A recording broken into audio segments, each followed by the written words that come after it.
쉬러 와서는 말씀을 전가하는 것이 부담이 되는데, 지난 주일날 예배에 제가 참석해서 은혜를 누리는데, 또 오늘 제가 내일 이제 귀국을 합니다. 그래서 오늘 강청을 하셔서 또 하나님의 뜻이 있겠거니 생각을 하고 말씀을 수종들게 되었습니다.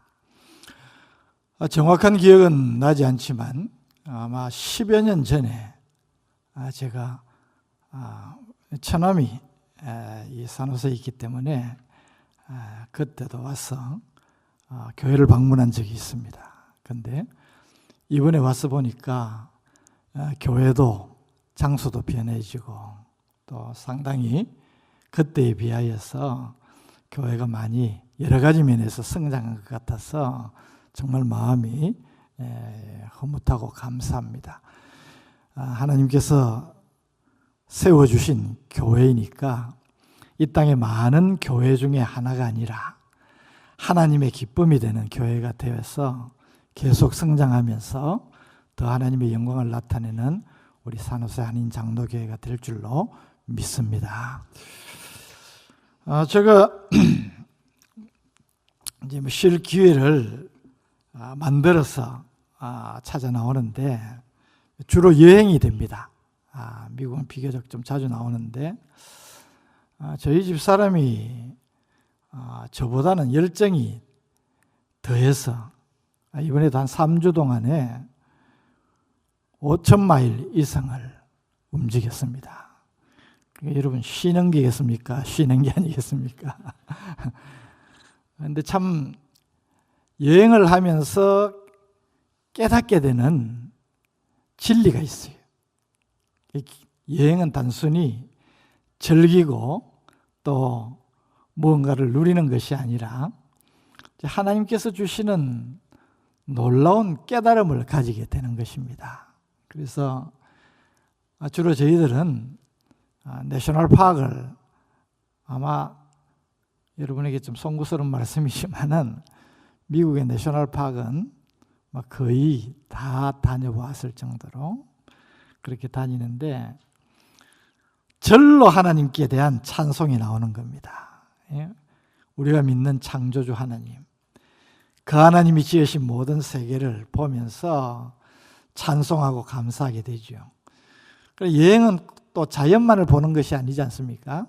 이번엔 저는 오랜만에 서부 쪽으로 왔기 때문에 저 LA에서부터 시작해서 이제 주일 되면 교회를 방문해서 목사님들도 만나서 또 여러 가지 이야기도 나누고 아픈 이야기도 듣고 감사할 제목도 찾고 그렇게 하는데 저에게 상당한 도움과 도전이 되는 것입니다. 근데 어쨌든 여행을 할수록 또 이제 인생의 후반부를 지낼수록 더 절절하게 여행을 통하여서 깨닫는 것이 있습니다. 그것은 바로 하나님 앞에서 우리 자신이 나그네 인생을 산다는 사실입니다. 여러분 동의하십니까? 예. 참 좋은 것, 입이 쩍 벌어져서 다물지 못할 정도의 감동을 받으면서 여행을 하지만 또 한편으로는 너무너무 가고 싶어요. 제가 섬기는 제 목양지로 교회로 돌아가고 싶은 마음이 너무너무 날이 갈수록 더해지는 거예요. 그래서 집사람한테 10밤 남았다, 5밤 남았다 그렇게 이야기를 하니까 이상하듯이 보지만은 여러분 이게 무엇입니까? 우리는 여행을 하게 되면 돌아갈 곳이 있다는 것입니다. 그것을 그리워하고 또 그곳에서 만나야만 할 사랑하는 이들을 생각을 하면 여러분 우리 인생을 생각할 때에 이것이 인생이구나 깨닫게 되는 것입니다. 여러분 우리에게 본향이 있습니다. 우리의 신앙을 여러 가지로 고백을 하지만 우리가 정말 끊임없이 우리의 인생을 통하여서 고백하면서 확인할 수밖에 없는 믿음의 내용이 있는 것입니다. 무엇보다 우선적인 것은 하나님은 나를 구원하셨다는 사실이겠죠. 여러분, 구원의 은혜를 입었습니까? 예. 이 얼마나 놀라운 은혜입니까? 나를 구원하신 그분이 어떤 분이신가? 그것이 이제 우리의 신앙 고백의 중요한 요소가 되는 것입니다. 오늘도 우리가 사도신경으로 신앙을 고백했지만은 전능하신 하나님, 그분이 이 천하 만물을 만드시고 오늘 또 다스리고 계시는 줄 믿습니다. 그분이 우리의 인생을 주장하고 계심을 우리는 믿는 것입니다. 여러분, 이 믿음이 너무나 당연하게 우리에게 강조되어야 되지만은 또 강조됨에도 불구하고 우리는 인생을 살아가면서 우리 자신이 기억하고 끊임없이 확인할 수밖에 없는 이 진리를 놓치고 살아갈 때가 많다는 것을 생각하게 되는 것입니다. 여러분, 하나님 앞에서 우리는 주어진 인생을 살아가는 존재입니다. 우리가 육체로 살아가는 이 땅의 삶은 나그네 인생길이라 하는 것이 틀림없는 지적입니다. 그래서 베드로전서 2장 9절에서 11절 말씀에 여러분 잘 아시지 않습니까? 베드로는 우리의 정체성에 대하여서 너무나 놀라운 선포를 합니다. 너희는 택하신 족속이요, 왕같은 제사장들이요, 거룩한 나라이요, 그의 소유된 백성이니. 여러분, 이것이 이 땅을 살아가는 우리 성도들의 정체성입니다. 여러분, 이것을 우리가 날마다 확인을 해야 됩니다. 우리의 인생을 통하여서 놓치지 말아야 될 중요한 두 가지가 있는데요. 그것은 바로 우리 자신의 정체성과 또 그 정체성을 내가 확인하고 깨닫게 될 때에 가지게 되는 사명의식입니다. 세상을 살아가는 내가 어떤 존재인가 하는 것에 창념치 못하면 우리는 그냥 삶을 살아갑니다. 세상 사람들과 똑같이 살아갑니다. 크게 다를 바가 없습니다. 그러나 세상 속에서 저들과 함께 살아가지만은 나는 저들과 분명히 구별된 존재다 하는 것을 확인하고 믿음으로 받아들이는 것이 우리의 신앙 고백 아니겠습니까? 그래서 오늘 조금 전에 말씀드렸던 베드로 사도가 우리에게 선포한 이 우리의 정체성은 너무너무 중요한 의미가 있습니다. 너희는 택한 족속이요. 여러분, 이 택했다는 말이 무엇입니까? 하나님께서 나를 구원하셨다는 것입니다. 성경이 우리에게 보여주는 최고의 강조점입니다. 여러분, 구약 성경은 우리에게 뭘 보여줍니까? 선택된 민족을 보여줍니다. 그것이 이스라엘 백성입니다. 하나님께서 많은 민족과 열방 가운데에서 특별히 이스라엘 백성을 택하여서 내 백성이라 그렇게 구별하시고 그 구별된 존재인 이스라엘 백성들을 향한 하나님의 뜻, 그리고 거기에 반응하는 이스라엘 백성들의 긍정적이고 부정적인 모든 삶의 기록을 보여주는 것이 구약 성경입니다. 그럼 신약은 무엇입니까? 이 구약 성경을 통하여서 보여주신 하나님의 구원 역사의 핵심인 예수 그리스도가 이 땅에 오셔서 우리를 위하여서 대속의 죽음을 죽으시고 그 죽음을 통하여서 민족과 열방을 초월하여 모든 예수 그리스도를 믿는 사람이 구원을 받게 되었다는 것입니다. 여러분, 이것이 복음입니다. 이 복음을 통하여서 우리는 우리 자신이 구원의 은혜를 입게 되고, 내가 받은 이 구원의 은혜가 너무나 놀랍고 감격스럽기 때문에 너희들이 이것을 너희의 삶을 통하여서 보이라. 그것이 우리 성도들에게 주어진 복음, 선교의 사명인 것입니다. 오늘 저는 우리 멕시코 선교팀에 선교 보고를 받으면서 참 감사하다. 그러나 여러분, 이것은 어느 특정한 분들이 하는 것 아니지 않습니까? 우리 성도들이 다 이 땅을 살아가면서 우리의 삶을 통하여서 전하고 보여주고 나타내야 될 것이 바로 이 복음이고, 그 복음을 통하여서 우리를 구원하시는 하나님이시라는 것입니다. 그래서 적어도 이 복음을 통하여서 구원을 받은 택하신 족속은 이 땅을 살아갈 때에 이 땅에 더불어 살아가는 이 세상 사람들과는 나는 똑같지 않다라는 의식을 가져야 되는 것입니다. 여러분, 이것이 선민의식이고, 이것이 바로 우리가 이 땅에서 우리의 본분과 사명을 망각하지 않을 수 있는 유일한 방법인 것입니다. 그래서 여러분, 우리 하나님 앞에 신앙 고백을 할 때마다, 혹은 또 개인적으로 기도할 때마다 내가 구원받은 하나님의 백성이라면, 하나님, 내가 하나님 당신의 백성입니다. 내가 하나님의 구원의 은혜를 입고 이 땅을 천국 백성으로 살아가는 존재입니다.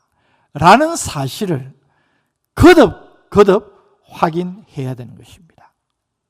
여러분, 교회가 왜 무너집니까? 조국 교회가 여러분들을 위해서 기도하고 있지만은 또 여러분들은 우리 한국의 교회를 위해서 기도하고 계시지 않습니까? 얼마나 한때 우리 한국 교회가 영향력을 가졌습니까? 그런데 하나님께서 우리 교회에 큰 부흥의 불길을 일으켜 주셨는데 우리가 그것을 제대로 감당을 못했습니다.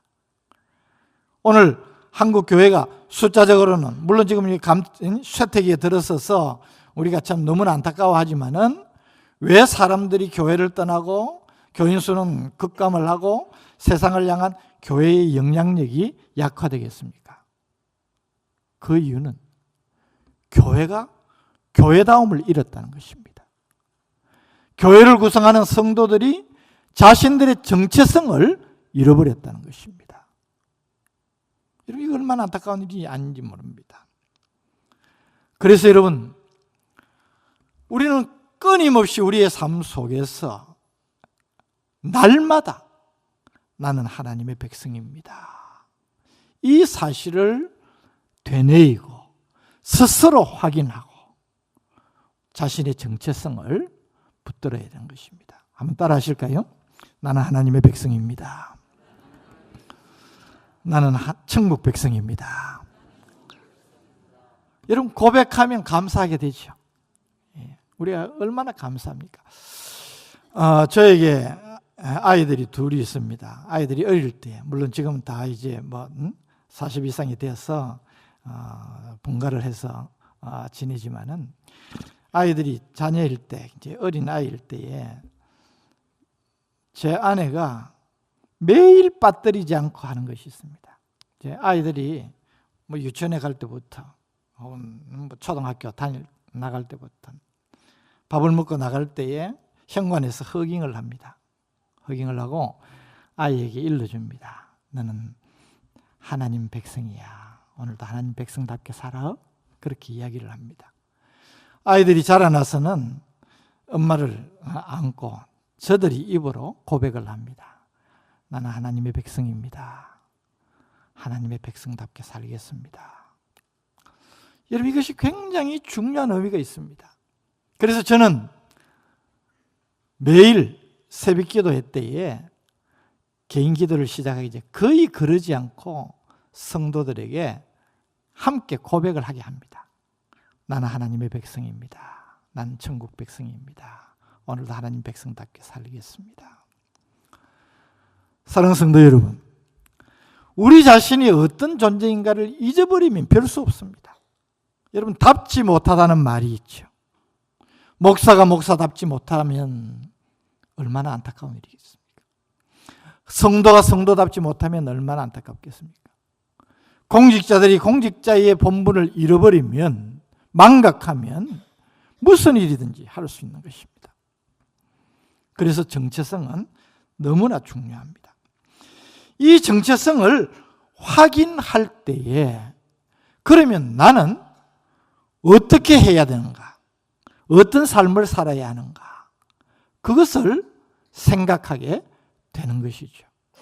내가 하나님의 백성임을 고백을 할 때에 오늘도 나는 말 한마디라도 하나님의 백성답게 하고, 장사를 하더라도, 비즈니스를 하더라도, 아이를 가르치더라도 하나님의 백성으로서 사명의식을 가지고 그것을 가르치게 되는 것입니다. 그래서 너희는 택한 족속이요 왕같은 제사장들이요 거룩한 나라요 그의 소유된 백성이니 이는 너희를 어두운 데서 불러내어 그의 기이한 빛에 들어가게 하신 이의 아름다운 덕을 선포하게 하려 함이라. 여러분, 우리의 삶에는 의미가 있는 것입니다. 그냥 살아가는 것이 아닙니다. 세상 사람들처럼 아침에 눈 떠가지고 오늘 일해야 되겠네? 일하고 때가 되면 밥 먹고 오늘 하루 참 힘들었다. 와서 또 푹 자고 아침에 눈 뜨면 다시 또 일해야지. 삶의 방식은 같을 수 있습니다.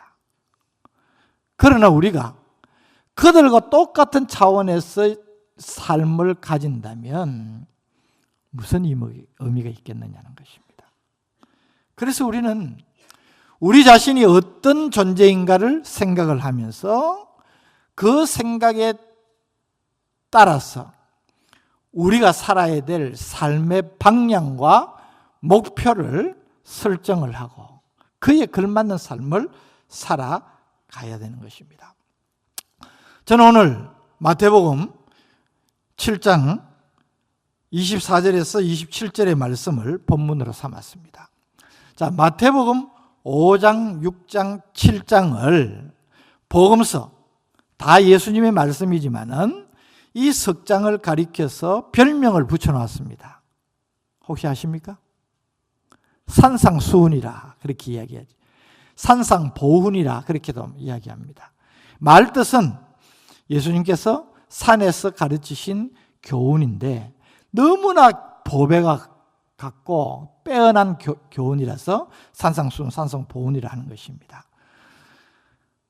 이렇게 시작합니다. 마태복음 5장 1절에 예수께서 무리를 보시고 산에 올라가 앉으시니 제자들이 나온지라 입을 열어 가르쳐 가라사대. 자, 여러분, 예수님께서 산에 올라가 앉으셨는데 그 당시의 상황을 한번 머리로 그려보면 예수님을 많은 사람들이 따랐습니다. 그래서 베세다 들판에서 좀 높은 곳, 우리가 생각하는 산이 아닌 야트막한 그런 산에서 회중들을 향하여서 말이 잘 전해질 수 있는 그런 상황 가운데서 우리 예수님이 말씀을 하셨는데 주목해야 될 부분이 있습니다. 예수께서 무리를 보시고 산에 올라가 앉으시니 제자들이 나온지라. 누가 나왔다고요? 누가 나왔어요? 제자들이 나온지라. 그러면 적어도 이 산에서 말씀하신 예수님의 설교 내지 가르침은 그 말씀을 우리 예수님이 전하고 싶은 대상이 전부가 아니라는 겁니다.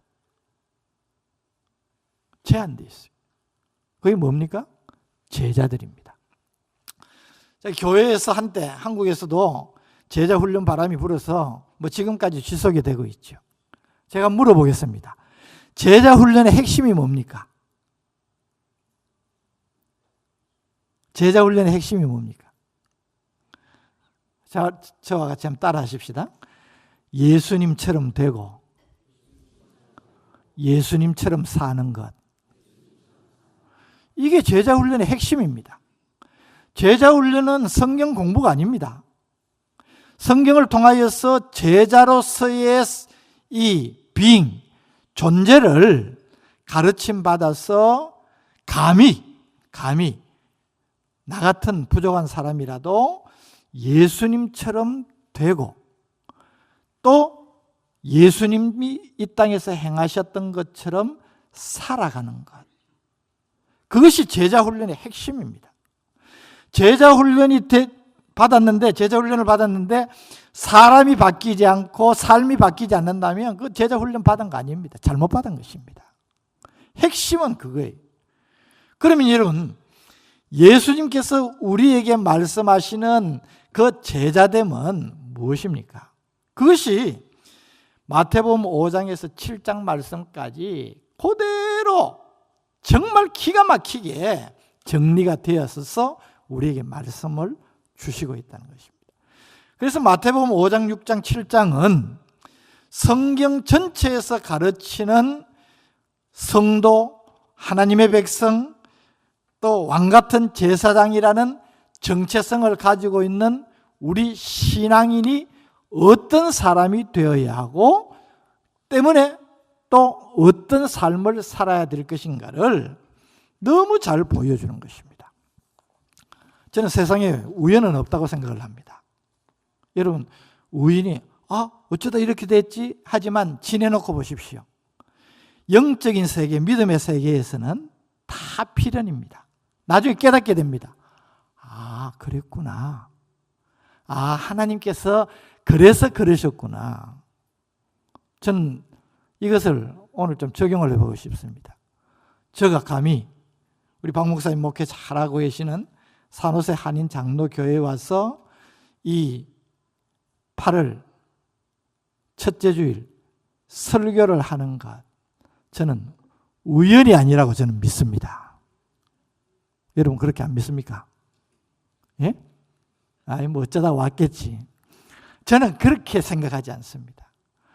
하나님께서 오늘 이 말씀을 통하여서 여러분들 가운데에서 전부는 아니더라도 저걸 내가 잊었구나. 내가 저걸 생각하지 않고 살았구나. 내가 이렇게 살아야 되겠다. 라고 한다면 그것이 하나님께서 저를 이 산호세에 보내신 이유라고 저는 깨닫는 것입니다. 그래서 오늘 좀 은혜 받으시기를 바랍니다. 어쨌든 여러분 마태복음 5장, 6장, 7장 제가 우연히 의하다가 온 것이 아니기 때문에 여러분들에게 좀 요구를 해야 되겠습니다. 마태복음 5장, 6장, 7장을 암송하실 수 있겠습니까?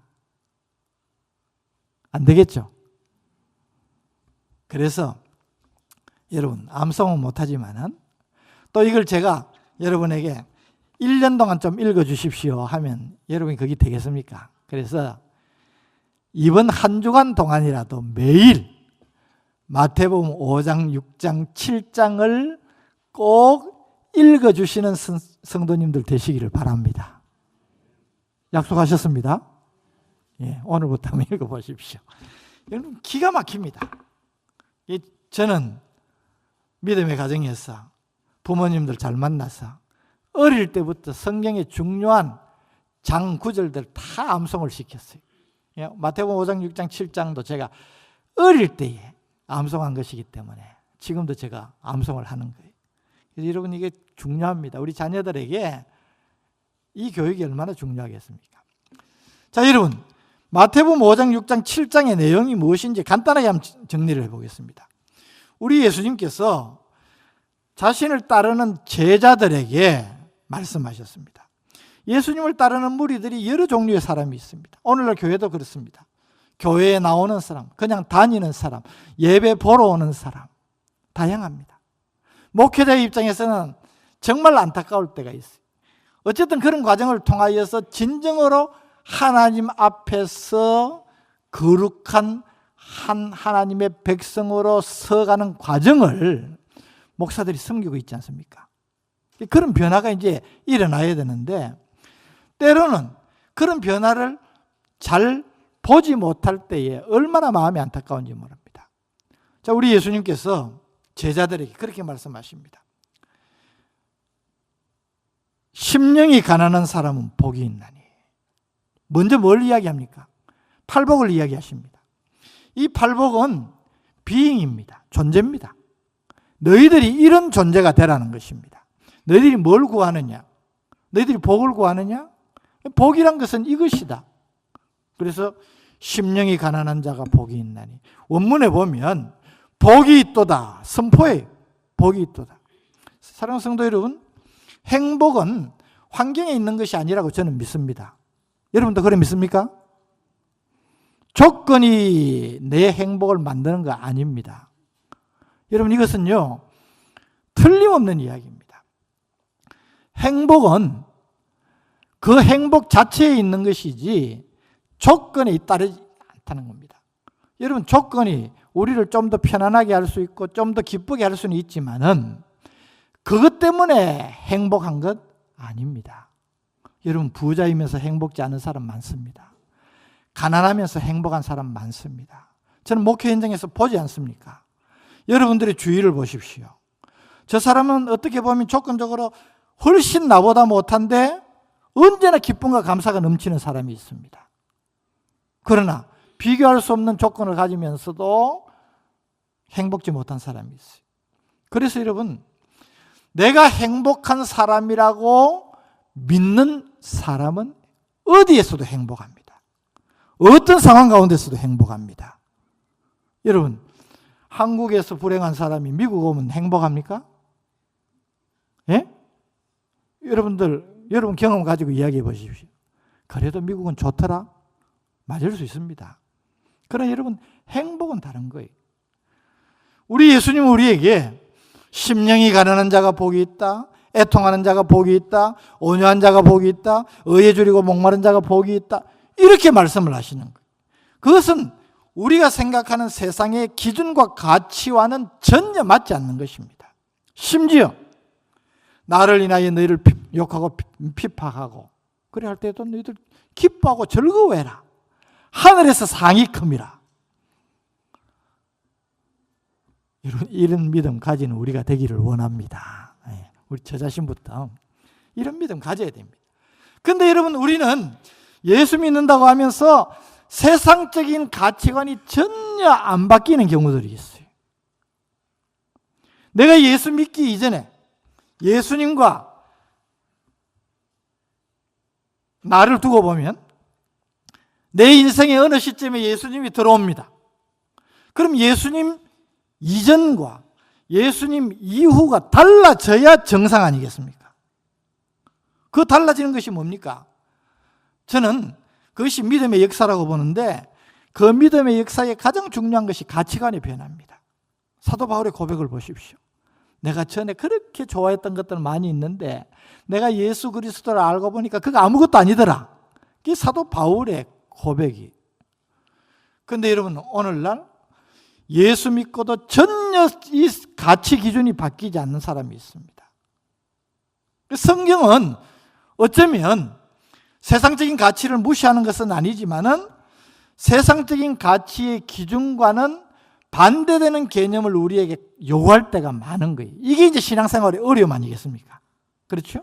우리는 넓은 길 좋아합니다. 편하고 마음대로 가기 좋아하는데 주님은 우리에게 좁은 길로 오라는 겁니다.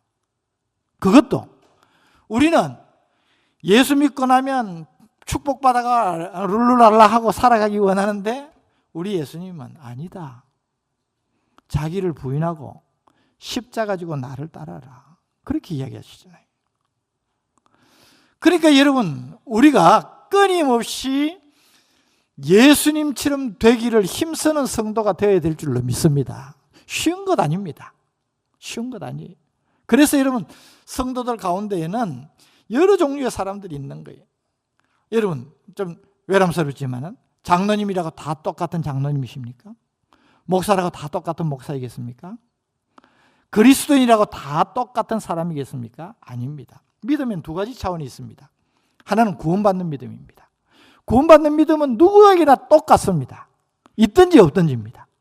여러분, 저희의 구원받는 믿음, 여러분의 구원받는 믿음, 여러분이 구원받으셨다면 똑같은 거예요. 이 믿음은 다른 것이 없습니다. 그래서 이것도 하나님께서 우리에게 그냥 주시는 것이니까 은혜라 하잖아요. 예. 구원받은 믿음은 똑같아요. 그러나 구원받고 난 이후에 나를 구원하신 주님을 믿고 경외하는 삶에서 가지는 믿음은 천차만별입니다. 두 가지 차원의 믿음. 이걸 저는 생활의 믿음이라 그럽니다. 여러분, 내가 값없이 구원받았기 때문에 내 생활 마음대로 해도 된다. 그렇지 않습니다. 우리의 생활의 믿음에는 큰 믿음, 작은 믿음이 있습니다. 귀한 믿음, 그렇지 못한 믿음이 있습니다. 너무나 빛나는 믿음, 그렇지 못한 믿음이 있습니다. 예수님의 지적이 바로 그거잖아요. 사랑하는 우리 성도 여러분, 때문에 우리의 삶이 중요한 것입니다. 우리가 잘 믿고 잘 살아가지고 이렇게 구원받기 위해서가 아니라 이미 구원받았기 때문에 우리는 구원받은 성도로서 살아가야 거기에 하나님의 심판이 있다는 것입니다. 사랑하는 성도 여러분, 제가 여행 이야기로 설교를 시작했습니다. 여러분, 여행 자체가 전부가 아닙니다. 반드시 돌아갑니다. 여기서 무슨 일이나 좋은 일, 안 좋은 일이 있어도 결국은 돌아갑니다. 우리의 인생이 그렇지 않습니까? 나그네와 행인 같은 너희에게 권하노니. 그래서 조금 전에 제가 말씀드렸던 베드로전서 2장 9절에서 11절 마지막 부분에 보면 우리의 정체성을 다시 확인시키면서 사랑하는 자들아, 거류민과 나그네, 옛날엔 행인이라 그랬습니다. 거류민과 나그네 같은 너희를 권하노니 영혼을 거슬러 싸우는 육체의 정욕을 제어하라. 이게 무슨 말입니까? 세상 사람들처럼 그런 욕심 가지고 살지 말고 나그네처럼 이 땅을 잠시 살다가 가는 존재처럼 믿음으로 살아라는 겁니다.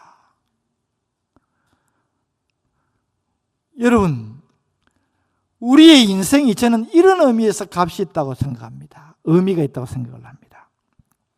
누구나 우리 흔히 그런 말 하지 않습니까? 이래도 한평생 저래도 한평생. 맞습니다. 우리의 인생이 그것뿐이면 같은 값이면 편하게 잘 먹고 잘 살면 되지 않겠습니까? 그러나 여러분, 우리의 육체로 살아가는 이 인생은 잠깐입니다. 성경이 우리에게 가르치는 것 아닙니까? 저는 이것을 믿습니다. 우리에게는 영원한 삶이 있습니다. 믿습니까? 내가 죽는 것으로 끝나지 않습니다. 영원한 삶이 있는 것입니다. 그 삶 때문에 우리가 이 땅을 살아갈 때에 세상 사람처럼 그냥 생각 없이 사는 것이 아니라 믿음으로 살아야 된다고 성경이 가르치는 것입니다. 그래서 성경은 우리에게 우리 존재 자체를 먼저 말씀하는 겁니다. 너희는 이런 자가 되어라. 이게 복 있는 사람이다. 자, 여러분, 이 기준에 여러분 한번 맞춰 보십시오. 여러분이 그런 사람이 지금 되기를 힘쓰고 있습니까?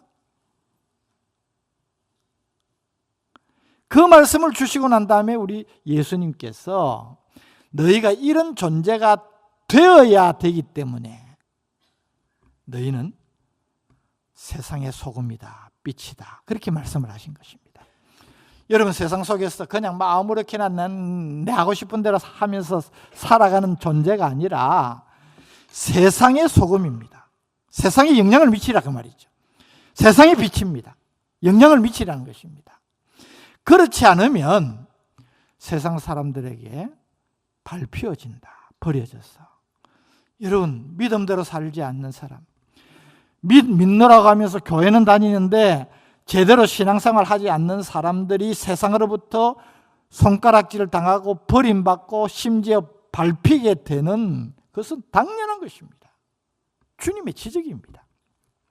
그래서 그 말씀을 하시면서 우리 예수님은 구체적으로 5장 뒷부분, 6장, 7장 중간 부분까지 계속해서 말씀을 주시는 거예요. 이것을 위해서 너희들은 이렇게 해라. 욕심내지 마라. 세상 욕심 부리면서 그렇게 이방인처럼 살지 말아라. 먹고 마시고 먹는 거는 너희가 걱정할 것 아니지 않느냐. 너희는 하나님의 백성이기 때문에 너희들이 추구해야 될 것이 있다. 그것이 뭡니까?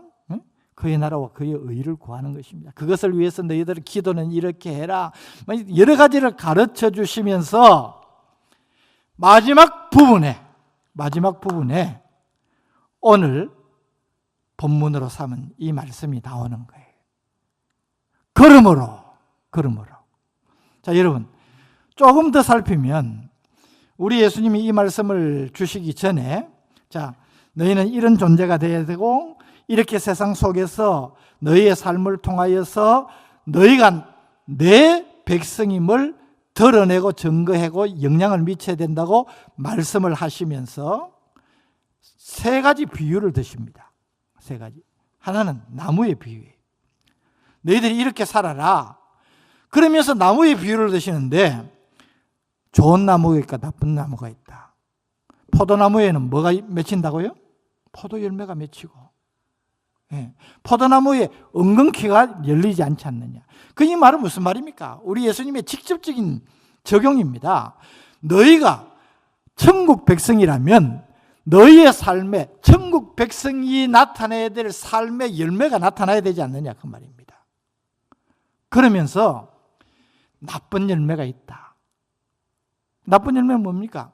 그런 것을 제대로 보이지 못하는 삶이라는 게, 그건 찍혀 불에 던지우리라. 심판입니다. 좀 더 충격적인 말씀을 이어가시죠. 우리 예수님은 나더러 주여 주여 하는 자마다 다 천국에 들어갈 것이 아니라 어떻게 해요? 내 아버지의 뜻대로 행하는 자라야 천국에 들어가리라.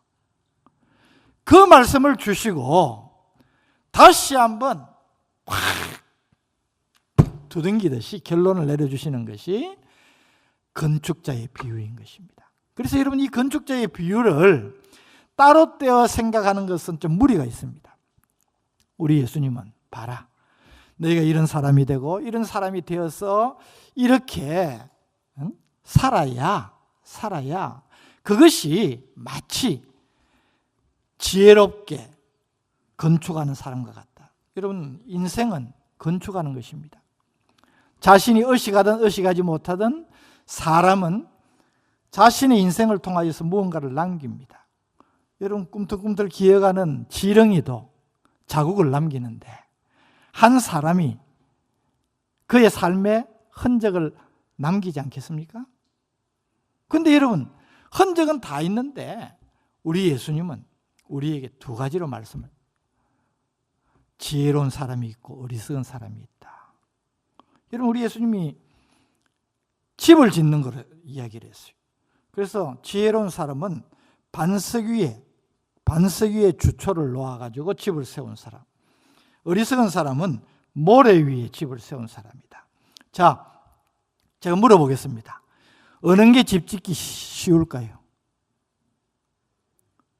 집을 짓는 것, 어디에 집 짓는 게 쉬울까요? 모래 위에 쉬운. 여러분, 이건 뭐 집 지을 구덩이 파는 거 뭐 손으로도 팔지 않습니까? 시간적으로 노력 전부 다 월등하게. 그래서 사람들은 이걸 효율적이라고 생각할지 모릅니다. 지어놓은 집들이 겉으로 보기에는 비슷했을지 모릅니다. 여러분, 제가 지금 섬기는 교회에서 두 번째 건축을 지금 하고 3년 만에 이제 건축 마무리를 하고 좀 쉬어야 되겠다 싶어서 이제 온 것입니다. 이번엔 교회 좀 규모가 크게 짓기 때문에 기초공사 하는 것 보고 제가 놀랐습니다. 기초공사 하는데요, 이제 위로 이제 크게 높이 올릴수록 많이 파지 않습니까? 하루에 덤프 트럭이 아침부터 저녁까지 하루에 150대씩 터나들었습니다. 제가 이 예수님의 말씀이 건축을 직접 제가 두 번 해보면서 그림같이 그려지는 겁니다. 예수님 말씀이 이것이구나. 여러분, 어떤 사람들은 수월하게 집 짓습니다. 어떻게 보면 번듯합니다. 야, 저 사람 괜찮네. 꽤 괜찮은 인생 살았네. 그런데 문제는 그 상태로 그대로 가는 것이 아니고 결정적인 순간이 온다는 것입니다. 우리 예수님 말씀하신 대로 홍수가 일어나면 어리석은 사람, 그 사람이 지은 모래 위에 세운 집은 형체도 없이 설려가 버리고 만다. 아무것도 아니다, 그 말입니다. 저는 이 말씀 속에서 굉장한 도전을 받습니다. 우리의 인생이 자칫 잘못하면 정말 허망한 인생이 됩니다. 여러분의 인생은 어떻습니까? 여기 이제 뭐 저보다 연배가 높으신 분들도 계시고 그렇지 않은 분들도 계신데 저도 살만치 살았다 그런 생각을 해봅니다. 예. 제가 뭐 64, 5년 살았으면 많이 산 거 아닙니까? 근데 제가 건강해 보입니까? 건강해 보이지 않습니까? 건강해 보임? 장로님 건강해 보이죠? 예. 제가 건강 관리를 참 잘했습니다. 잘했는데 그러니 제가 한 3년 전에 암 진단을 받았습니다. 안 놀라시는데 다 암 진단 받아보셨습니까? 제가 두 번째 교회 건축을 시작하고 막 할 때에 제가 암 진단을 받았습니다. 결과적으로 이야기하면 저는 너무너무 감사해요. 하나님 앞에 너무너무 감사해요. 하나님께서 나를 절망케 하는 것이 아니라 돌아보게 하시는 거예요. 여러분, 막다른 벽 앞에 한번 서 보십시오. 정말 중요한 것이 무엇인지를 깨닫게 됩니다. 막다른 인생 길에 한번 서 보십시오. 아, 하나님께서 너는 여기까지다 이런 사인인가? 그렇게 생각해 보니까 다른 거 아무것도 생각 안 나요. 다른 거 아무것도 생각. 아, 하나님 앞에 내가 설 때 하나님께서 나를 어떻게 판단하실까? 그것밖에는 생각나는 게 없어요. 여러분, 우리가 세상을 그렇게 살아가지 않습니까? 열심히 무언가 다 열심히 합니다. 특히 미국까지 오셔서 열심히 하시는 여러분들, 그 열심히 하는 것이 무엇인가 있다 그 말이죠. 그런데 그것이 내게 무슨 의미가 있는가는 꼭 확인을 하셔야 돼요. 꼭 확인. 여러분, 정말 나는 그것이다 생각하고 내 인생을 걸고 달렸는데 어느 시점에 너 거기까지 그런 사인이 온다고 그러면 여러분, 내가 지금까지 해왔던 그것의 의미가 무엇인지를 생각 안 할 수 있겠습니까? 저는 너무너무 그런 면에서 하나님 앞에 감사한 거예요. 하나님께서 아직은 약간 더 살려주실 것 같아요. 예. 그래서 지금은요, 하루하루가 은혜입니다. 하루하루가 은혜예요. 뭐 저도 여러분들하고 뭐 비슷한 부분들 많지 않겠습니까? 근데 그걸 경험하고 나니까 너무너무 후회되는 부분. 내가 왜 그랬다? 그렇게 하지 않았어도 되는데 내가 그것 때문에 왜 그렇게 목을 맸던가? 다 하나하나 생각이 나고요. 삶의 자세가 다른 거예요. 여러분, 요즘 제가 필이 꽂혀서 잘 부르는 찬송이 있는데 은혜 아니면 살아갈 수가 없네. 그 찬송을 부릅니까? 네. 호흡마저도 주의 것이니.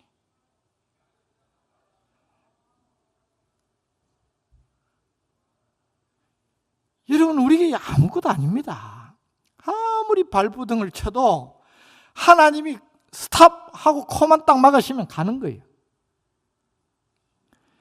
여러분, 그 상황이 그것으로 뭐 끝나고 뭐 아무것도 아니라면 얼마나 마음이 편하겠어요. 그런데 그때까지 우리의 인생을 가지고 내가 하나님 앞에서 영원한 삶에 대한 판단을 받는다고 생각하면 이것은 얼마나 중요한 문제가 아닐 수가 없는 것입니다. 사랑하는 성도 여러분, 사람은 꿈을 꾸고 살아갑니다.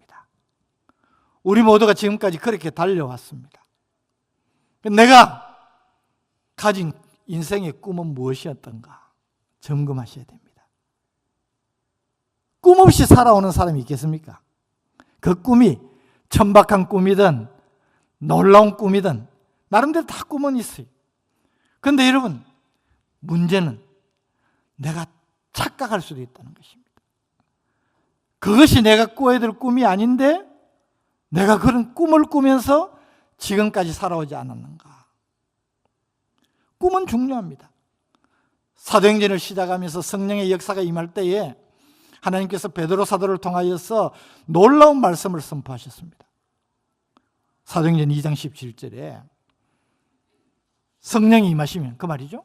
성령의 시대가 오면 말세 내가 내 영을 모든 육체에 부어주리니 너희 자녀들은 예언할 것이요 너희 젊은이들은 환상을 보고 너희 늙은이들은 꿈을 꾸리라.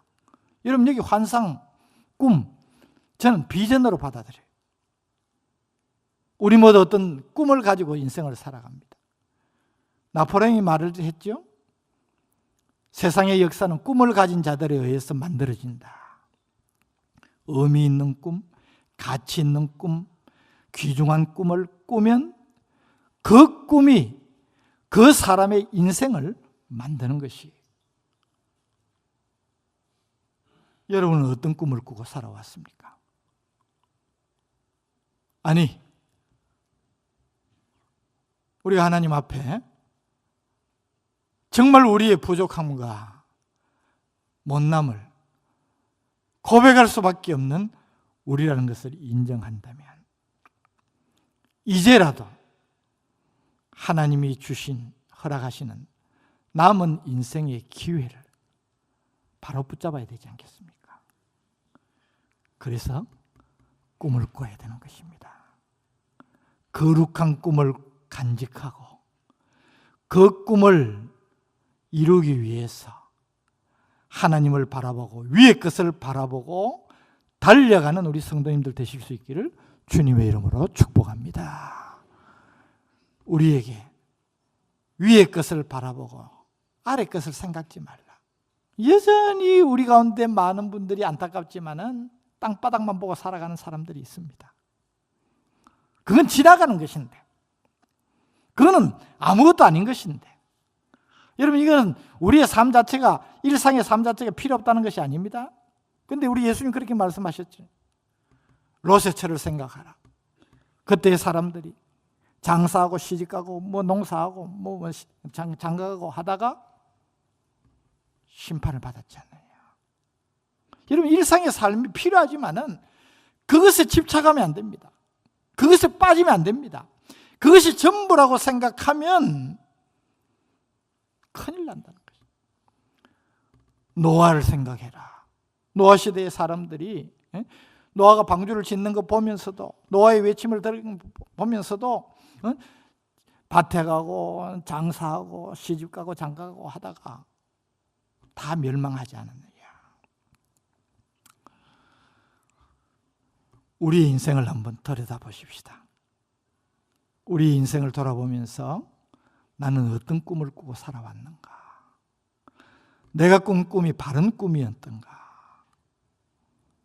점검하면서 하나님이 주신 거룩한 꿈을 간직하고 내 남은 인생길을 믿음으로 달려가는 우리 성도님들 되시기를 바랍니다. 그러므로 나의 이 말을 듣고 행하는 자는 지혜로운 사람 같으리니. 우리의 인생이 주님 판단하실 때 심판의 자리에서 지혜로웠다, 너 참 잘 살았다 할 수 있는 인생이 되기를 바랍니다. 또 그런 인생을 우리의 자녀들에게, 다음 세대에 보여주고 물려줘야 되지 않겠습니까?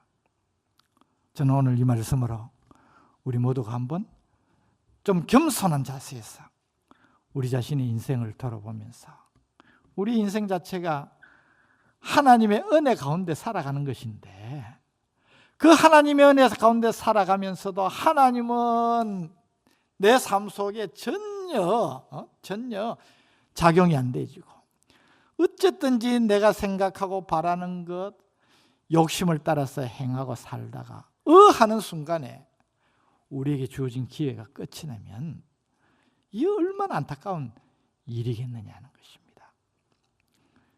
저는 하나님의 살아계심을 믿습니다. 저는 성도들에게 한 번씩 그렇게 도전을 합니다. 하나님은 어떻게 살아계시죠? 여러분은 어떻게 대답하실랍니까? 한번 따라 하십시다. 하나님은 시퍼렇게 살아계십니다. 시퍼렇게 살아계십니다. 여러분, 우리의 눈을 믿음이라는 차원에서 하나님을 바라보고 하나님이 하시는 일을 보고 우리 가운데 일어나는 일들을 보면 하나님은 살아계십니다. 여러분, 내가 그걸 믿어야 되지 않겠습니까? 하나님 믿습니다. 하나님이 내 인생의 주장자가 되시고 주권자가 되십니다 하면서도 실제로는 받아들이지 않으니까 내 삶은 따로죠. 믿음 따로 삶 따로죠. 제가 믿는 하나님은, 아니 여러분이 믿는 하나님은 오늘도 시퍼렇게 살아계시는 하나님이신 줄 믿으시기를 바랍니다.